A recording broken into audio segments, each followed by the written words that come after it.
तेवढं इंग्रजी आणि हिंदी निलेश लंकेंनी बोलून दाखवावं असं आव्हान सुजय विखेंनी दिले। इंग्रजी आणि हिंदी बोलून दाखवलं तर अर्ज भरणार नाही असं सुजय विखे पाटलांनी म्हटलंय। सुजय विखे पाटील यांनी निलेश लंके यांना हे आव्हान दिलंय। तर गरीब कुटुंबातील मुलगा जिल्हा परिषदेच्या शाळेमध्ये शिकणार ना असा सवाल निलेश लंकेंनी केला। समाजकारणामध्ये भाषेचा प्रश्न येत नाही असा पलटवार निलेश लंकेंनी केलाय। 50 वर्ष या जिल्ह्याच्या जनतेने आमच्या परिवाराला स्वीकारलं, सलग 50 वर्ष।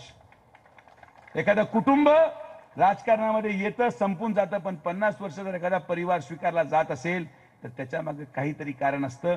पण हे कारण कळण्या इतपत बुद्धी काही लोकांना नाही, त्यावर त्यांच्यावर मला बोलायचं नाही। पण मी पत्रकार बांधवांना विनंती करेल की हे जे व्हिडिओ क्लिप आहेत हे तुम्ही माझ्या मित्राकडे पोहोच करा आणि त्यांना म्हणा की ते असं म्हणतायत की तुम्ही हे महिनाभर पाठ करा। एवढी बोललेली इंग्रजी आणि हिंदी जरी तुम्ही बोललात तरी ते 20 तारखेला फॉर्म भरणार नाहीत। कुटुंबातला मुलगा जिल्हा परिषदेच्या माध्यमाच्या शाळेतच शिकणार आहे। माझं कुटुंब सर्वसामान्य, मला कुठंच एखाद्या शहरात माझे आई वडील माझं शिक्षण देऊ शकत नव्हते ना, मला इंग्लिश मीडियमचं शिक्षण। त्याच पद्धतीने माझी परिस्थिती सक्षम नाही, याचा अर्थ आम्ही काय राजकारण करायचंच नाही का? चॅलेंज दिलं डायरेक्ट तुम्हाला। भाषेचा समाजकार्यामध्ये भाषेचा कुठला प्रश्न येत नाही। आपल्या मातृभाषेमध्ये आपण संसदेमध्ये प्रश्न मांडू शकतो।